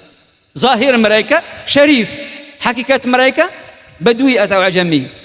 Sebab itulah perlu penaksian daripada awliya Allah. Yang ini saya nak menampai kepada saudara saya yang saya maaf, Al-Ba'alawi. Saya mengasihi, saya mahabbah Wali Songo dengan zuriat mereka lebih dari Ali Ba'alawi. Dan juga saya menanggap bahawa nasab zuriat Wali Songo lebih sahih dan lebih tinggi daripada nasab Al-Ba'alawi. Itu i'tiqad saya. Bukan ada sesuatu dengan Al-Ba'alawi. Al-Ba'alawi sini atas kepala saya, zuriat Fatimah Zahra. Faham? Tapi saya menanggap umpunya tanah ini adalah awliya Songan dengan zuriat mereka. Al-Ba'alawi datang jumpa hamparan yang telah siap, bumi telah siap, masuk dalam keadaan senang, tak ada kemusykilan. Siapa yang tumpah darah untuk mengislamkan ummah ini atau tanah ini? Ni zuriat Wali Songo. Zuriat Wali Songo. Jangan datang dari jauh nak ambil buah-buahan kerja orang lain. Mafhum? Radhiyallahu anhu. Dengar, Al-Ba'alawi sini melainkan Syiah mereka. Yang masuk Syiah tak ada hormat sehingga taubat. Sebab saya tahu keadaan Al-Ba'alawi sini bania Syiah atau bania. Bania. Sebab yang mengikuti Syiah mengkhianati Fatimah dan Ali. Ada ramai orang ada gangguan fikir ikut Syiah setia taat dengan Ahlul Bait. Yang mengikuti Syiah mengkhianati Ali dan Fatimah. Sebab kepimpinan umat Islam dalam kalangan ahli sunnah adalah ahlu baitin Nabi sallallahu alaihi wasallam. Yang mengeluarkan awliya Allah yang menguasai umat Islam adalah ahlu baitin Nabi sallallahu alaihi wasallam. Abu Hasan Al-Shadili, Abdul Qadir Jilani, Ahmad Al-Rafa'i, Ahmad Rifa'i, Sid Ahmad Badawi, Bahauddin Naqshband, Sid Ahmad ibn Idris, Imam Jazuli, Imam Ahmad Tijani. Kullu semuanya ni ahlu baitin Nabi sallallahu alaihi wasallam. Semua kutwa ahli sunnati wal jamaah. Jadi memang kita di Maghrib kalau ditanya siapakah tuan tanah Jawa atau Nusantara, Wali Songo. muttafaqun alaih, disepakati di tanah Melayu, yakni sebab Nusantara ini terbahagi, mungkin saya membahagikan 3, Sulawesi yakni Bugis dan area itu, Jawa dengan Sumatera yakni Melayu luas, Pulau Melayu, Sumatera sampai Melayu Champa.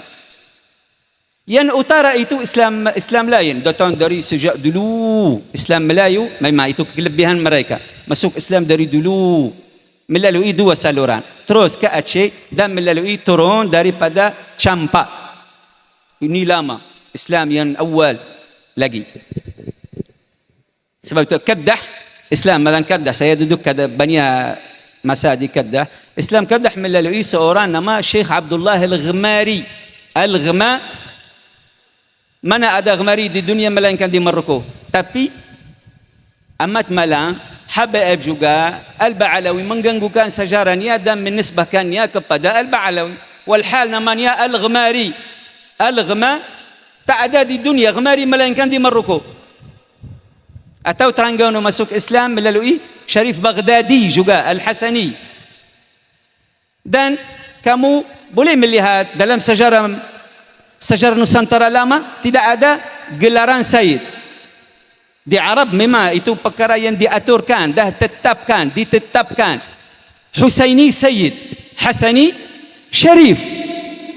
Sebut kepada saya seorang Sayyid dalam sejarah Nusantara dulu, semua Syarif. Syarif Maulana Malik Ibrahim, Syarif Gunung Jati, Syarif Solo, Syarif Mindanao, Syarif Baginda, Syarif Baghdadi, semua Syarif. Syarif Umdatuddin, semua Syarif, betul lah? Semua Syarif.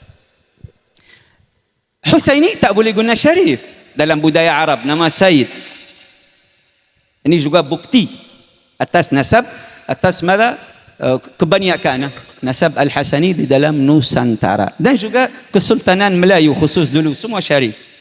Nasab mereka Syarif. Jadi tentang satu yang saya nak ambil 2 contoh, Sunan Jati, Gunung Jati, Syarif Hidayatullah dengan Maulana Malik Ibrahim Sunan Gresik. Yang Sunan Gresik ada banyak kalam di tanah Maghribi bahawa Sunan Gresik iaitu Maulana Malik Ibrahim Kattani, keturunan nasab Al-Kattani Al-Idrisi Al-Hasani. Ada maklumat ni dalam Zawiyah Kattaniyah. Dan dalam Zawiyah Kattaniyah itu mengata bahawa Jawa telah dibuka melalui anna Maghrib dan Adarisa. Macam tu sebut. Tak tahu ni kena membahaskan, cari bukti lagi. Di Maroko menyebut dan bangga mengata bahawa Jawa ni telah masuk Islam melalui awliya Maghrib, khususnya Alul Kattani. Ada macam ni. Jadi kamu sekarang kena usaha untuk cari. Sebab medan discussion berbicara tentang nasab Jawa, jangan kata dah ditutupi. Macam Ustaz yang cakap tadi, belum tutup. Tutup hari kiamat. Akan ditutupi hari kiamat. Hari kiamat akan Sayyidah Fatimah akan memanggil anak-anaknya. Yang bukan anaknya tak boleh cium tangan Fatimah. Itu kelebihan Ahlul Bait. Hari kiamat Abu Bakar, tahu Abu Bakar siapa? Nombor kedua dalam umat Islam, akan tenggung geram macam ni. Tak boleh cium tangan Fatimah, tak boleh mendekati Fatimah. Jadi hari kiamat Ibu Fatimah akan membezakan cucu anaknya, zuriatnya daripada orang lain. Itu hari kiamat, hari putusan. Sebelum itu jangan buat putusan. Sebab awliya Allah sahaja di dunia ini yang boleh memberi putusan kalau ada izin daripada Allah. Bukan awliya Allah jual beli kasyaf atau ma yang antara zuriat itu. Lah, bukan awliya Allah macam tu. Awas. Kalau ada izin daripada Allah, baru akan menampai nasab fulan itu kepadanya. Faham tak? Bukan perkara yang terbuka atau diharuskan tanpa kecualian. Lah.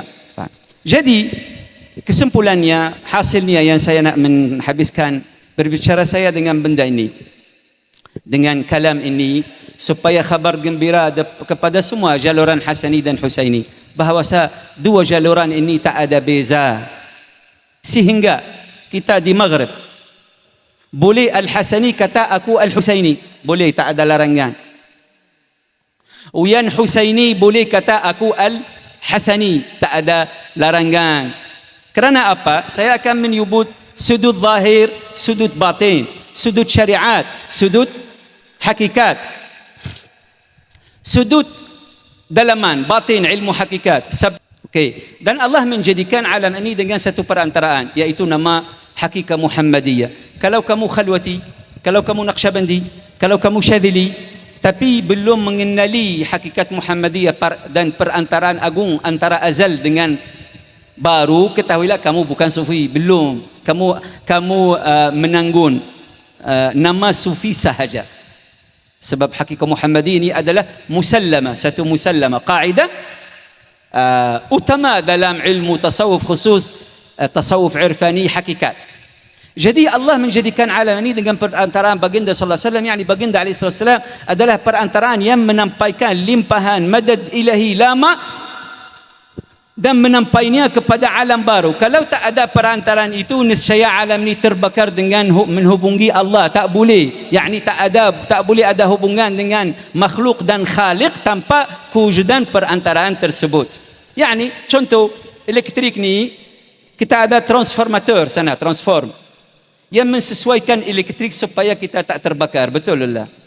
Jadi baginda sallallahu alaihi wasallam yang perantaraan agung, melalui beliau segala, innamallahu mu'tin wa anal qasim, sesungguhnya Allah mu'tin, pemberi, dan aku membahagi atau pembahagi, qasim. Jadi limpahan madad ilahi yang sampai kepada alam hadith, dua jenis. Ini kalam ahli hakikat awliya Allah, kalam Wali Songo, kalam Maulana Malik Ibrahim, kalam awliya Allah, jalal dan jamal, madad jalali dan madad jamal. Ini disepakati oleh seluruh ulama. Semua nama-nama Allah terbahagi kepada nama jalali, nama jalali, sifat jamaliyah, sifat jalaliyah. Subhanallah, dengarlah wahai mereka yang ada hubungan dengan Hasan dan Husain. Allah Azza wa Jal dalam hadis itu yang kuntu ana wa Ali nurain, aku dengan Ali dua nur di sisi Allah. Apakah nur itu? Tajalli jalali, tajalli jamali. Baginda sallallahu alaihi wasallam penzahiran jamal Allah, Ali penzahiran jalal Allah. Sebab apa ada satu soalan timbul? Sebab apalah tak jadi baginda sallallahu alaihi wasallam terus beliau mengkumpulkan tajalli jalal dan jamal? Sebab apa tak boleh? Sebab apa kena ada hamil? Mada hamil? Menanggung jalal Allah. Sebab baginda SAW selalu sebut ustaz majlis ini, kata rahmatul lil alamin.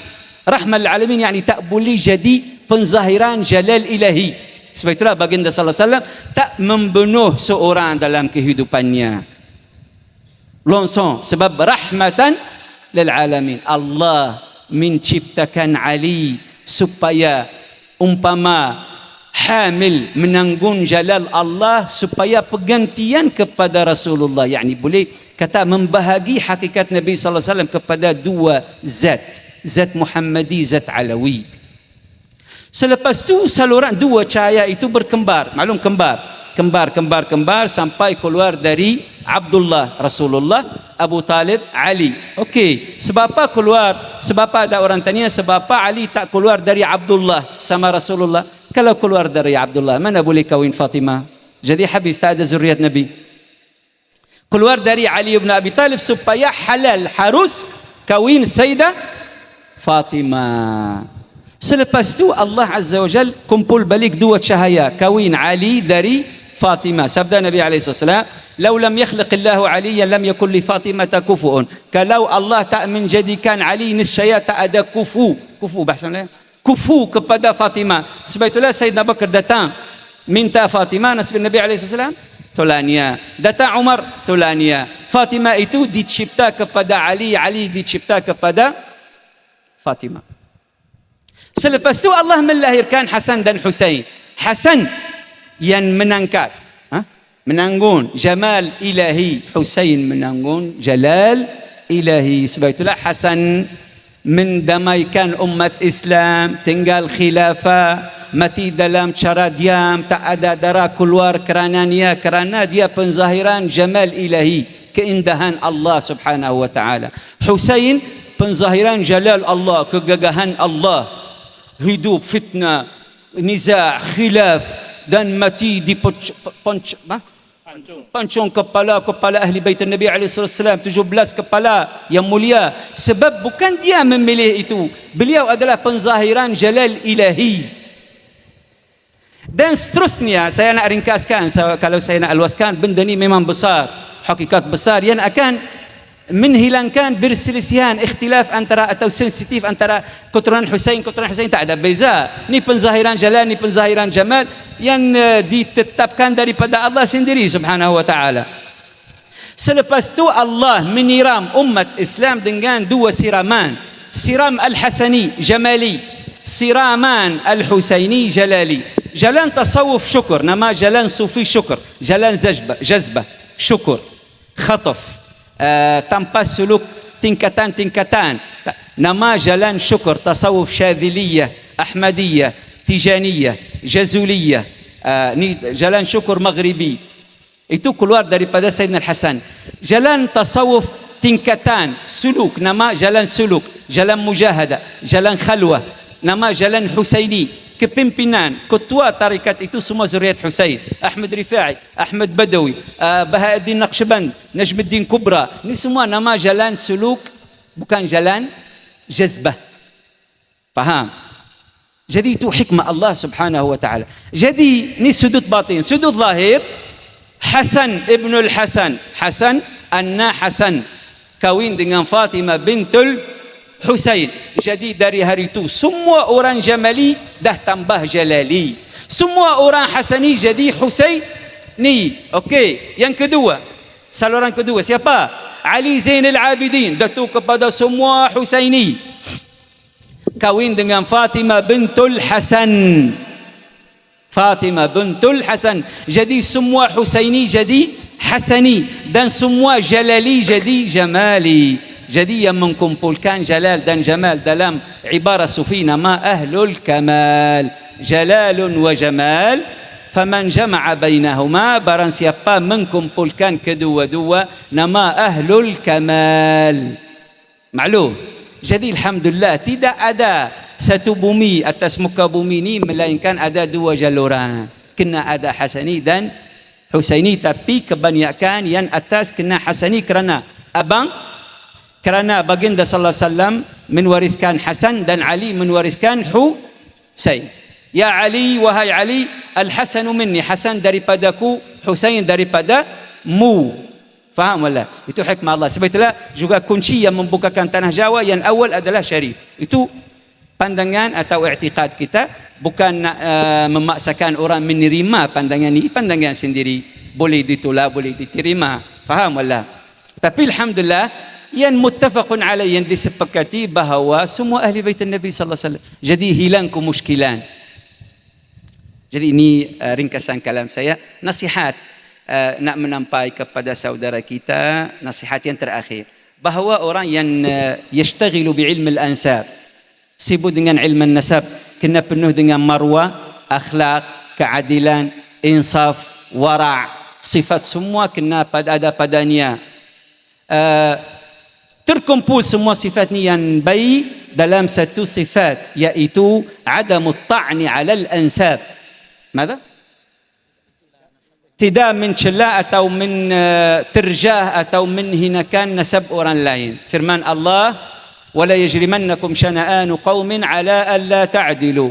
Janganlah dengan kesalahan orang lain kamu melakukan kesalahan. Yani kalau ada ekstrem Ba'alawi yang kurang ajar, buat kehinaan terhadap silsilah Wali Songo, jangan kamu balasnya dengan metodenya. Jangan kamu menghinakan nasab al-Ba'alawi atau terjah atas al-Ba'alawi. Ini memurkai Rasulullah, ini menyebabkan kemurkaan Rasulullah atau Sayyidah Fatimah.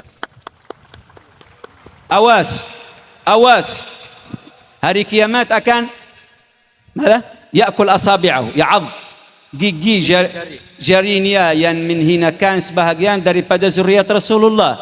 Al-Ba'alawi tidak ada orang di Arab yang menafikan nasab mereka melainkan orang Wahabi dan Syiah. Dua-dua terjah nasab mereka. Syiah kata nasab mereka tak sahih, Wahabi kata nasab mereka tak sahih. Ahlus Sunnah disepakati daripada Imam Nabhani, daripada Imam Ibn Hajar Haytami.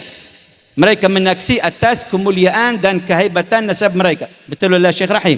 Jadi jangan yajrimannakum syana'anu qaum. Jangan kamu membalaskan kesalahan yang dilakukan daripada sebahagian daripada Al-Ba'alawi sehingga kamu melakukan salah besar. Awas. Akan hari kiamat akan tenggelam dalam peluh kerana malu daripada Rasulullah sallallahu alaihi wasallam. Awas. Ini yang wasiat. Jadi yang nak pegang ilmu nasab ni jangan ta'assub, jangan buat putusan, jangan takabur, jangan kata ini yang sahih yang lain yang batil. La, Allah sahaja yang tahu kebenaran. Allah sahaja. Sampai mana ilmu kamu dan pandai kamu memang macam Datin tadi saudara kita Datuk Doktora kata dia murajaah pandangan kerana dah dapat manuskrip baru. Yani maksud orang yang beriman selalu mengkajar ilmu, selalu kajar belakang ilmu. Al-hikmatu dhalatul mu'min. Al-hikmah adalah pencarian. Hikmatul mu'min. Dhalatul mu'min. Barang hilangnya orang yang beriman, orang mukmin. Yani ketika datang satu bukti, kita rujuk kepadanya, jangan ta'assub kepada pandangan sendiri. Kalau nak jadi awliya Allah, okey, nasihat yang terakhir, nak buat apa dengan jalan awliya sungguh? Kalau kita semua ni hamba kepada nafsu sendiri, belum selamat daripada nafsu, belum suluk jalan ilahi, belum jadi orang murni dan suci, belum suci daripada keakuan sendiri, belum jadi waliullah. Jadi nak buat apa dengan cerita awliya Allah dan cerita wali sungguh kalau saya sendiri atau orang yang hadir masih lagi hamba kepada nafsu dan hawa dan syaitan? Nak soal kamu, nak buat apa dengan cerita bangga dengan wali sungguh tapi kamu masih lagi hamba kepada diri sendiri, hawa nafsu, ahli hijab? Betul lah. Jadi marilah bukan menceritakan cerita mereka, marilah jadi mereka. Sebab kalau datang Maulana Malik Ibrahim, Maulana Syarif Hidayatullah, tak meridai keadaan kamu, tak rida atas ahwal kita zaman ini, tak rida. Jadi jom kita ikut jalan mereka, cari jalan sufi yang murni. Tidak boleh hampus yang qarar habis. Hampus. Jangan punah. Jangan punah. Yani tak boleh habis awliya Allah daripada bumi ini. Tapi akhir zaman awliya Allah ditutupi, disumungi. Itu hikmah Allah. Akhir zaman susah nak mencari awliya Allah, tapi ada lebih ramai daripada awliya terdahulu. Jadi marilah kita pergi cari jalan itu. Kalau orang yang duduk sini nak menguasai organisasi Ahlu Bait atau Rabita Ansar, tapi mereka tenggelam dalam kegelapan, tenggelam dalam hawa nafsu, ujub, takabbur, menimbah diri sendiri. Nak buat apa dengan Rabita Ansar Jawa Tes'a? Jawa Tes'a kalau keluar sekarang, adakah ridha dengan keadaan tanah Jawa sekarang? Arak, zina, budak-budak kita ikut jalan orang kafir, aurat, maksiat, TV penuh dengan maksiat. Itu adakah kalau Sunuk Gunung Jati datang zaman ini diam? Tak payah menyebut Syarif Hidayatullah akan buat apa kalau datang zaman ini. Jadi jom kita mendirikan agama Allah dan syariat Allah cara keseluruhannya, syariat, tarikat, hakikat, yang memisahkan satu daripada tiga ini nama zindiq. Tiga. Jom kita itu yang nasihat saya. Jangan bangga sangga atau seronok dengan wali songo. Wali songo melepaskan dirinya daripada kamu wahai ahli zaman ini. Sebab tak ada larangan kita nak capai maqam mereka dan martabah mereka dan nak jadi awliya Allah seumpama mereka. Kita kena usaha. kena cari jalan ilahi, kena azam suluk, buang diri sendiri, tinggal keakuan sendiri dan pergi cari Allah supaya kamu jadi pewaris yang benar kepada wali songo, bukan hanya burung kakak babaga, burung kakak tua yang selalu pam itu sahaja.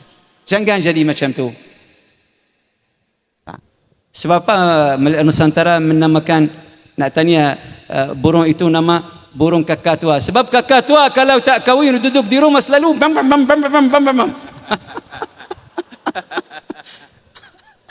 Yang Melayu kata darah tua. Kalau tak kahwin, tak pergi, tak dapat rumah suami, kita pening letih dari kakak itu, muhasabah. Sebab apa buat ni, mana itu. Jadi macam burung itu. Burung itu buat macam kakak tua. Ni gurau sikit. Jadi jom kita janganlah jadi burung kakak tua menyebabkan pening sahaja. Jadilah awliya Allah. Tu saya dah buat pantong dalam bahasa Melayu. Jadilah awliya Allah. Macam nama ni mulia. Ubaidullah Al-Ahrar. Kena jadi macam Ubaidullah Al-Ahrar.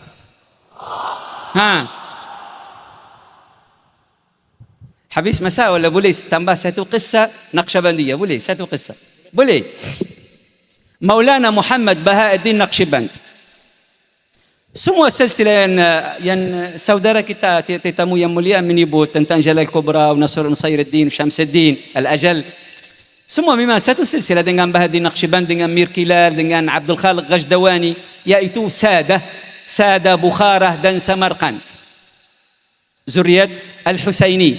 Jangan menyebut Uzbekistan. Uzbek itu kalimah modern yang ditanam dari orang putih. Macam ni, macam Indonesia.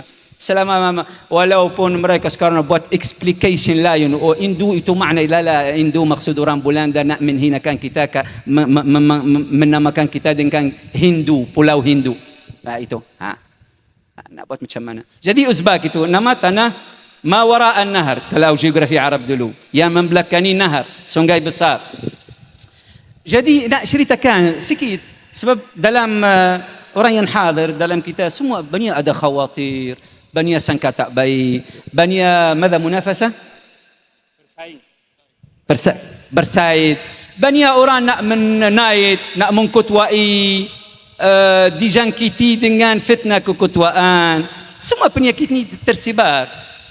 Tak payah saya kata boleh melihat dalam jiwa mereka, mungkin boleh melihat benda itu. Jadi nak menceritakan satu cerita bagaimana awliya Allah jadi awliya Allah sampai jadi waliullah. Syekh Muhammad Bahauddin Naqsyaband, tuan tariqah Naqsyabandiyah, yang mengata, alladhi qala ana bari'un min ma'rifatillah in lam yakun bidayatu aqdami nihayatu aqdami Abi Yazid. Aku melepaskan diri daripada ma'rifah Allah kalau permulaan aku tak berakhiran Abu Yazid Al-Bustami, bukan Ghazali, Abu Yazid Al-Bustami. Yani maksud kalam ni tak tahu terjemah. Penhujung kewalian Abu Yazid Al-Bustami iaitu permulaan aku, yani ketinggian jalannya. Ya agamaku, ya negara